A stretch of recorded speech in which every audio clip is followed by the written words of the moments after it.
dito is 60, 11 at saka 16, 13. Ito, gaswell.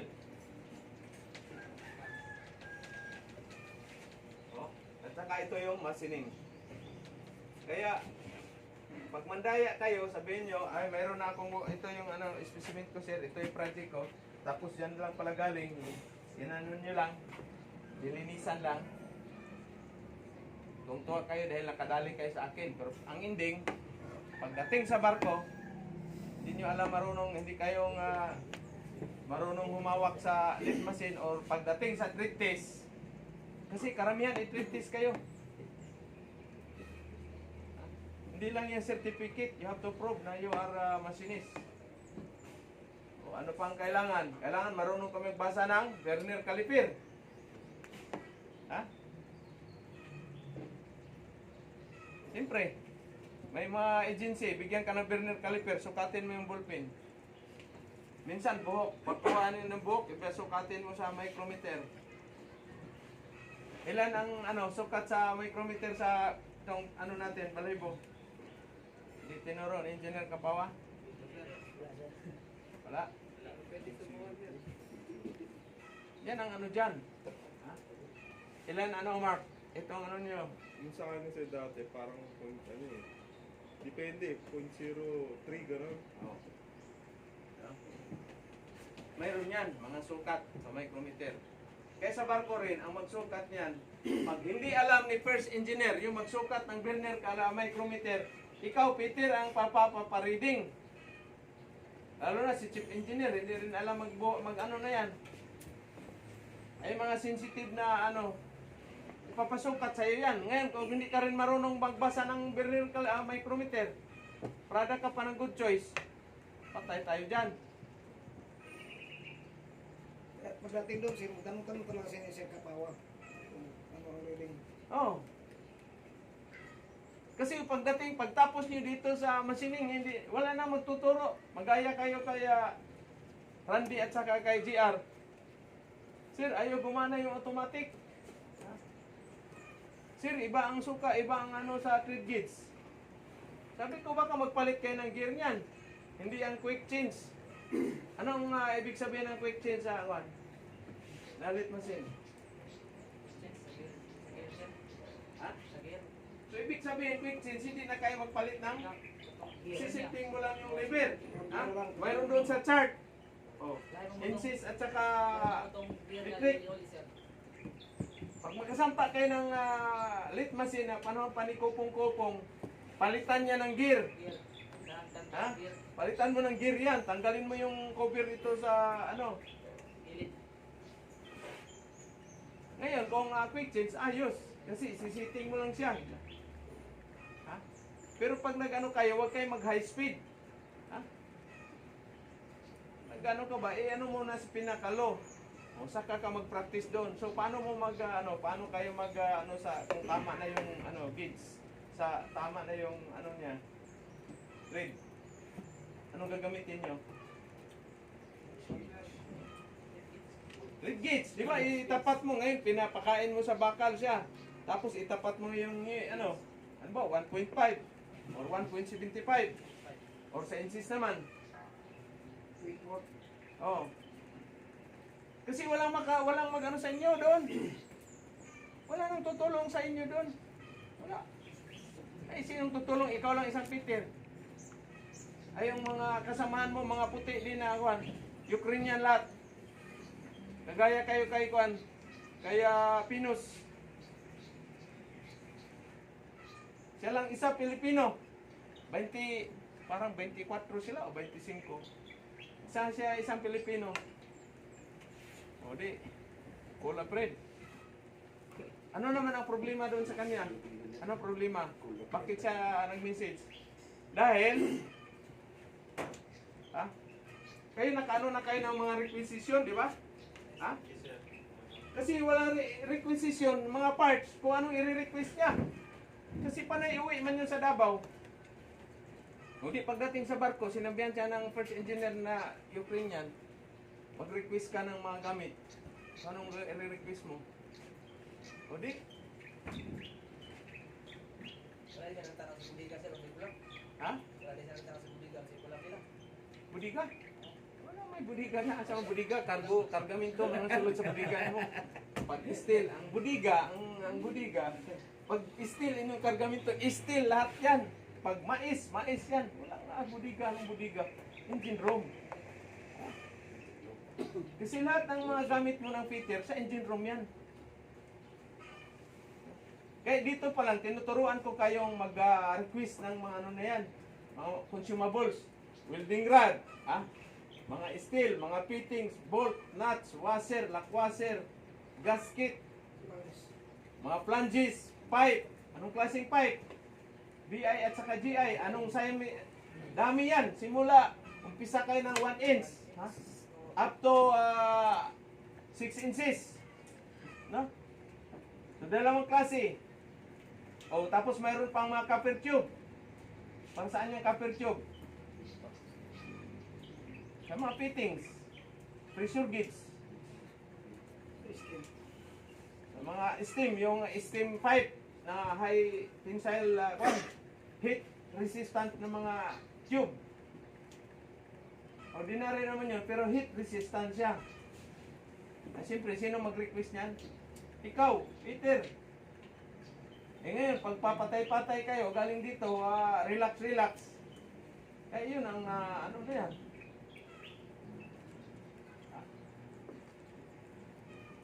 Welding rod. Sa welding rod pa lang, ang daming klaseng welding rod. Tapos sa mga pang-gas welding nyo, filler wire, at saka bracing. Silver rod. O ano yung sa silver rod natin? Dalawang klase lang sa barko. Anong klase? AG60 at AG45. AG60 at saka AG45. Si ano lang, sa larde lang magkasampa pa sa inyo. Kasi hindi na ano na yan. Pagdating sa barko doon, talagang ikaw na i-inventory mo na yan. Kaya kahit wala na sa oras, gabi na, nandoon ka pa sa workshop mo, naghahagilap ka pa kung ano yung mga kulang. Kasi ililista mo yan. After 2 weeks, o 1 week, pinaka mabilis, 1 week, submit mo na kay first engineer. First, ito ang kailangan natin. Di ba? Mapahanga sa'yo si first engineer. Bitirano siguro ito na Peter. Pero ang ending, naghihinang ka para kaliskis ni Lulong. Tayo dyan. Kaya hindi lang basta-basta ang mag-welding. Hindi, all around kahit doon. Mag-request ka lahat. Minsan pa yung mga angle valve, ball valve, mga valvula, ikaw pa ang mag-request niyan. Tapos mag-inventory. Every 3 months, mag-inventory kayo sa mga consumables. Grinding stone. O yung mga power tools. Ano yung power tools? No, ayan. Power tools, ano yan? Sample. Yan, grinder, barina. Mga impact rinse ninyo. Pneumatic, dalawa sa barko, may pneumatic at saka impact rinse. Ang pneumatic at saka electrical. Mayroon din siyang katong battery type ng mga grinder at saka barina. Okay? Pero pag nasa tanker kayo, bawal na bawal yung mga electrical. Pneumatic ang gamit. Magtanggal ka ngayon ng bolt na M20. Ikalawang na. Anong gagawin ninyo? Rating. Bawal ang heating. Ay, tanker mo dahil. Zero hot work sa dick. Sa engine room naman, zero hot work din pag outside sa workshop. Hindi pwede kayo unless mayroon kayong hot work permit. Tandaan nyo Tapos pag alerto kayo sa ventilation nyo, mayroon sa kayong fan. Tawag ito, intake fan. No? Mayroon ding exhaust. Exhaust. Exhaust, pandarin mo yung exhaust. Sarado mo yung pag, halimbawa, tanker kayo, ganyan. Finished product, gasoline at saka LPG ang kargamento. So, talagang maalerto ka kasi pag maamoy, walang welding. Lagyan nyo sa pintuan nyo, no hot work. Lalo na pag nagtang cleaning. Kaya basta-basta kayo pakiramdaman ninyo. Pagdating sa Puerto, bawal din kayo mag-hot work. Mag-hot work kayo, magpaalam muna kayo kay first engineer or chief engineer. Pero pag tanker, zero hot work yan. Mayroon kayong permit sa shore. Kasi refinery yan, nakakunik yung mga manipul yan. Eh kung masunog kayo yung barko niyo, di sunog yung buong refinery rin. Kaya dito pa lang, mag-study na kayo ng husto ng ano na yan. Pag wala kayong ginagawa, hindi yung devil's game. Minsan magsigawan pa eh. Patay, patay, patay. Patay, patay. Yung pala yung Mobile Legend. Sino yung champion sa ML dito? Milo. Uy, Melo. sir. Wala, sir. Kayo niyang laro na yan. Kahit gaano pa nyo kagaling yan, hindi kayo nasisikat yan. Dito sa Peter, sisikat kayo. Kasi matutur na yung buong mundo eh. Ha? Diba? Kapitbahay mo, magtaka na. Uy, bakit nasima na yung si Milo na wala mo sipa-sipa, lata mo lang yun. Dito, dito dati, walang naniwala. Yung mga taga doon sa Kabadbaran, mga walang naniwala. Kasi sabi nila, 4 years nga, hindi makasampa ng barko. Eh ngayon, dami nang sumampa ng barko, totoo nga. Ay, tawag na sila kung magkano ng enrollment fee, training fee, mahal na. Sir, dati 35,000 lang. Eh, noon yun. Eh, pag hindi kayo mag-invest, hindi rin kayo makakita ng dollar. Eh ngayon yung dollar, magkano na? 58. 59 na sir. Anak ng siyo ko yung government talaga. Balik na sir, balik na. Bagsak ang Pilipinas. Sa ekonomiya. Huh? Kayo, medyo tungtuwa kayo dahil malaki ang dollar. Pero ang karamihang mga Pilipino, kawawa. Kaya hindi man kami, ito sila, dalawang sima natin, dollar earner. Ayay sila, pero tayong naiwan, kami dalawa ni Sir Fred, wala. Gutom.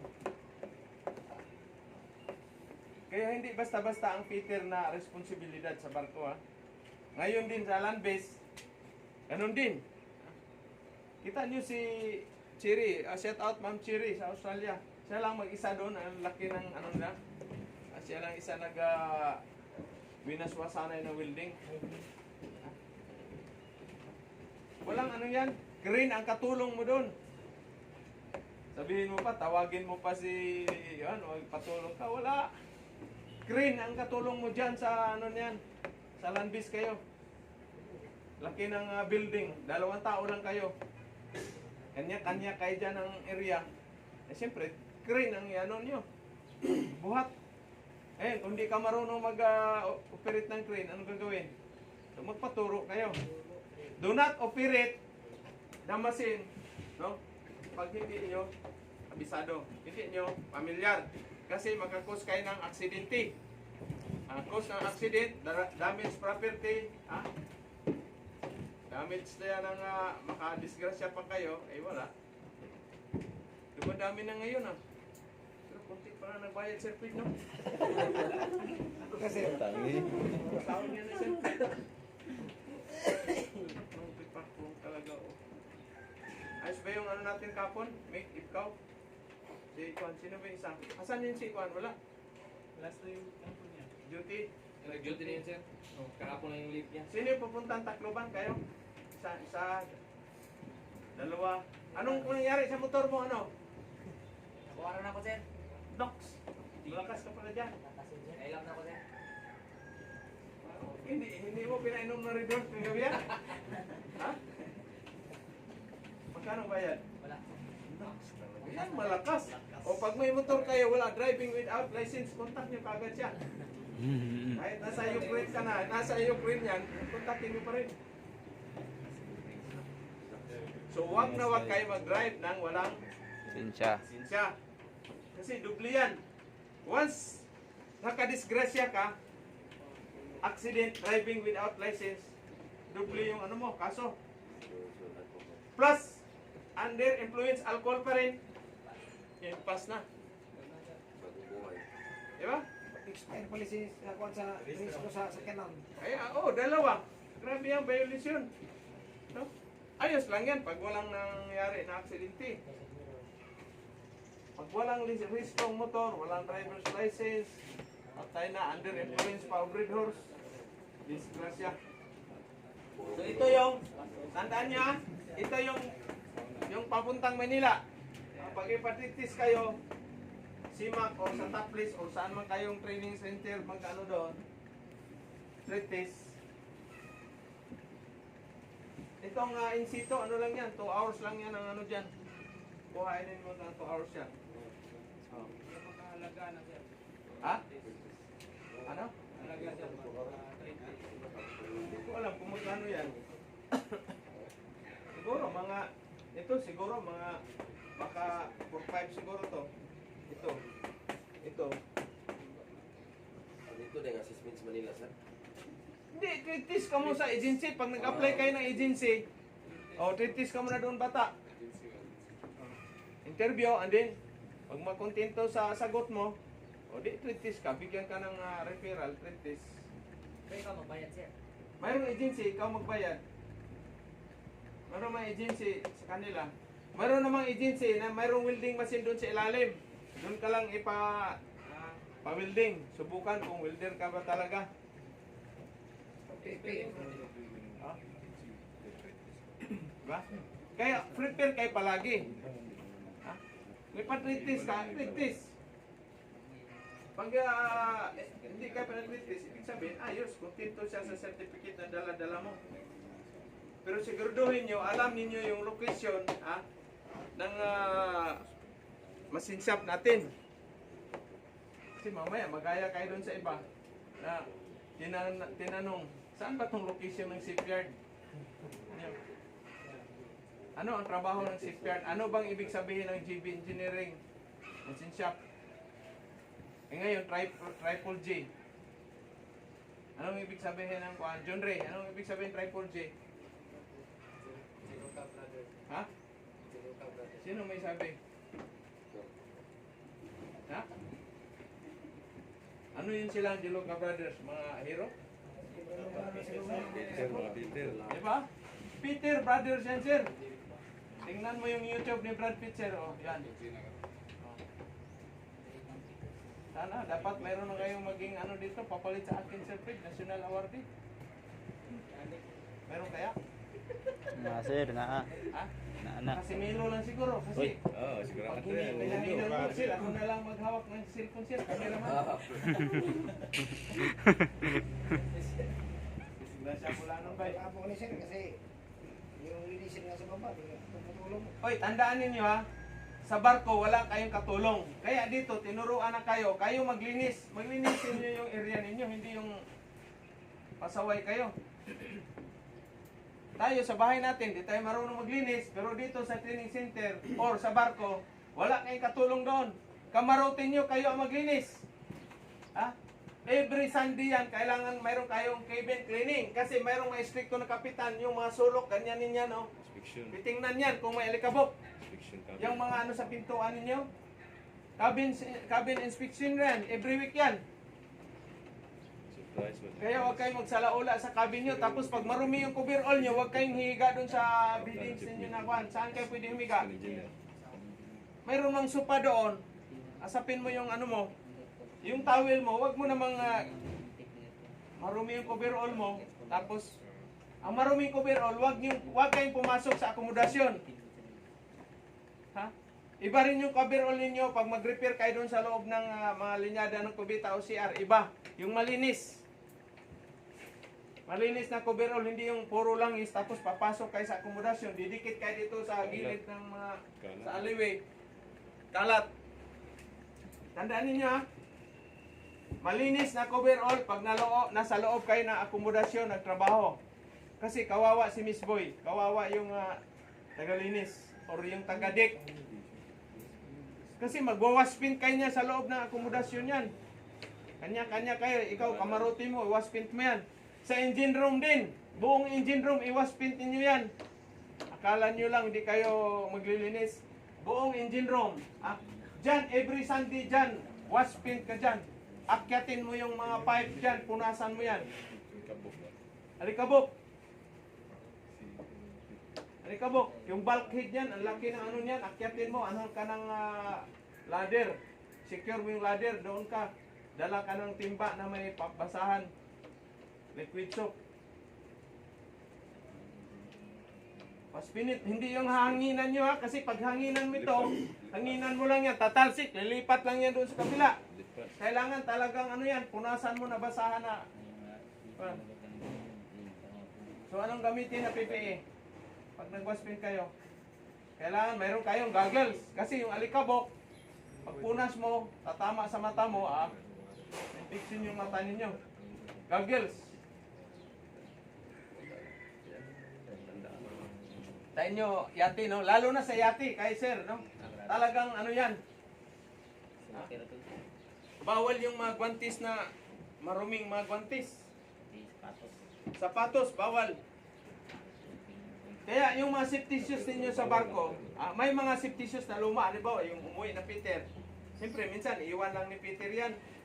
Tatago nyo yan. Kasi magagamit, at saka yung boots, rubber boots. Yung rubber boots pang scavenging. Mamaya, galing ka ng scavenging, naglakad-lakad ka doon sa di puno ng flooring ng... Kailangan, pagtanggal mo rubber boots, may sapi na plastic dyan. Pagtapos, ilagay mo sa plastic yung rubber boots mo, linisan mo yan. Punasan mo yan, tapos isi-secure, tago. Coverall mo naman na luma, puno ng langis. Labahan mo yan doon sa marumi na washing machine. Anong pangtanggal? Mayroon tayong chemicals, liquid. Tapos, laundry mo.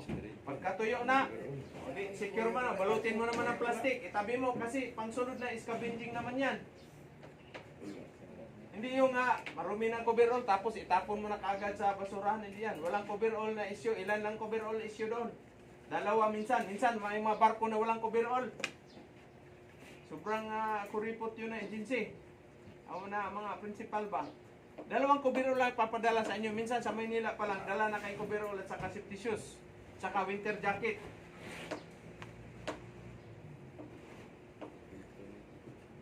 May mga agency yan sa inyo. Bigyan na ba? Hindi. Doon sa Barko lang, sir. barko na. Oo. Ayos yan. Kasi pag dito na ibigay sa Maynila, mabigat yan. Bigat, sir. Mabigat. Safety shoes. Wala na, puno na yung bagahe mo sa ano mo palang, coverall, safety shoes, saka winter jacket. Magkapal yung winter jacket. Minsan, iuwi naman yan pag uwi mo rin. Winter jacket. Pero huwag mo nang iuwi. Doon, iwan mo na doon lahat. Pati coverall. Pati yung brief mo na butas-butas na, iwan mo doon. Magdala kayo ng spear na mga brief at saka yung medyas. Medyas, importante, medyas. Huwag kayong magaya doon sa mga kasamahan ko na medyas ng eroplano ang laki-laki ng sahod, hindi makabili ng medyas. Anak ng show ko. Shout out, boss. Medyas at Alam mo saka na yun brief. kung sino ka. Medyas sa eroplano, di ba? Bigyan mo kami minsan, lamig masyado. Mayroong medyas na manipis. My God. Laki ng sahod. Magdala kayo ng brief, at least 1 dozen na brief. Kung 10 months contract, kasi minsan, Brief at saka medyas talaga. brief at saka medyas. 6 na medyas. Pinakababa, 6 na medyas. Tapos yung sandal ninyo, yung kailangan mayroon siya ankle support. Yung Crocs. Kung parang Crocs ang purma ba? Huwag yung chinilas na parang yung parang kubita. Bawal na yan, sir. Bawal yan. Bakit kaya? Bakit?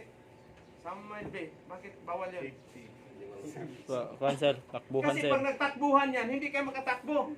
Ugaliin ninyo, pag nasa kayo, kakain kayo, dapat naka-rubber shoes.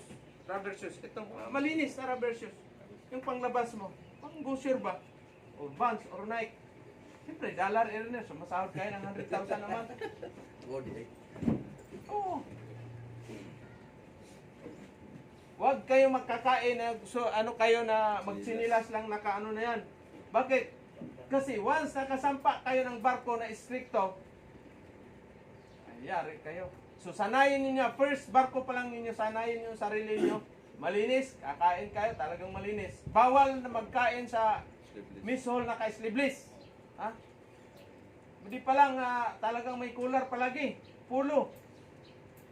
lakos na mga t-shirt, mga gis, mga Marlboro kasi dollar earner kayo eh. Taas pa yung dollar ngayon. Dollar. Huwag kayong gagaya dun sa kasamaan ko na mahilig sa sabong, ha? Larga 60,000, 50,000 daw larga pero namili ng okay-okay pang flight niya buwang-buwang. So shout out, buhay ka pa eh. Kaya buhay pa siguro, aywan ko patay na siguro yun. Diabetic. Soft drinks sa alas 9, soft drinks sa alas 10, alas 12, soft drinks sa alas 3, soft drinks sa pahaponan, Si Christmas gabi. impas, acidic, diabetic pa. Anong araw? Wala. Hindi na tagal yun. Kaya iwasan ninyo palaging inom ng soft drinks, tubig palagi. Pag walang tubig, San Mig Light. Huwag kayong minom ng Cobra. Yung Cobra, papatay kayo dyan. Mga energy O, drink, yung sir. mga energy drink, dapat bawal na yan. Daming namatay dyan. Sira ang kidney. Sira. Ha? Cobra, tsaka yung mga Sting. drinks na yan. Red Bull. Sting. Red Bull. O ba, magalit sa akin yung mga mayari ng Cobra. Dami ka na pinatay. Dapat ikaw na isa inom ka na ng sarili mong product. Daming namatay. Diyan kapitbahay namin, bata pa, 32 years old, nagtrabaho sa City Hall. Sting. Inom ko. Panay inom ng Cobra, sabi ng niya. Tapos ang trabaho sir, kung upo lang. Opo, sira yung kidney mo dyan. Oo. Sira. Parang asido yan. Matamis, pero ano ka? Wala man. Ano yan, yung mindset ba? Na pag makainom ka ng yung drinks na yan, kumbaga sa para kang abtik ba? Wala yan. Tubig, buko juice, yan ang pinaka-importante. Kaya kayo magdala kayo ng tumbler, ha, sa barko. Hindi yung mga bottle water kasi basura yan. Tumbler. Masisira yung kalikasan natin. Tumbler ba? Water tumbler. Dala kayo.